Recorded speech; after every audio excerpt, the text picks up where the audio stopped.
ngayon, ang sinasabi, kasi nga, ang narinig ko, yung, alam mo yung nagmamadali, inihahabol itong amendment sa EPIRA. Sa punto naman ng iba, ba't ka magmamadali na naman?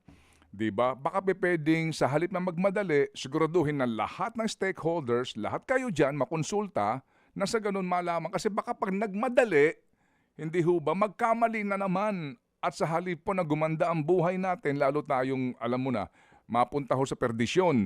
So kung kayo po ang tatanungin, ngayon, dito po sa amendment sa EPIRA Law, kung kayo po na mga electric cooperatives, ano po ang inyong panukala sa system loss na ito? Hindi na po galawin yan sa EPIRA? Doon na lang ho tayo makinabang sa Murang Kuryente Act? Ganito po yun. Tama po yun na, na dapat may tamang proseso when it comes to yung sa consultation. Naririnig po natin, Manong Ted, na meron ng commitment na before Christmas, kailangan maipasa na ito. Kami sa mga electric co-op, sabi namin, teka, huwag nating madiliin. Kailangan busisihin natin ang gusto, pag-aralan, and then look at mga existing statutes, mga batas ngayon. Baka naman kasi may mga existing na batas like yung Murang Kuryente Act na pwede na ito i-improve or mag-come up tayo ng mga implementing rules and regulations na pwedeng i-enhance na lang. Okay. At the same time, yung ERC binigyan naman ng TED ng authority ng kapangyarihan ng EPIRA na to review actually when it comes to system laws na sila na mag-set kung ano yung mga caps gradually. So ngayon existing naman 'yan.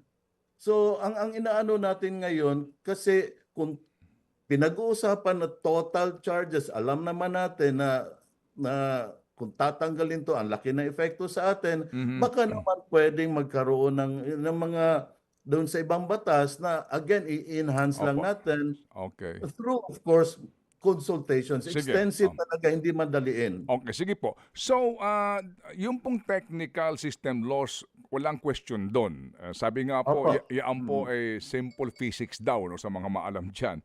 Pero yung mga ninanakaw, meron ba kayong actual na komputasyon doon sa system loss kung ilan doon yung porsyento ng mga nakaw at paano po yung mga nakaw na sinasabing kapabayaan naman ng electric cooperative at nananakawan ng kuryente o maging Meralco? Ganito po yun, Manong Ed. Well, pag sinabi natin yung system loss charge natin ngayon, dalawa ang ano niyan. Una, yung technical loss and of course yung non-technical loss. So nakakombine yan.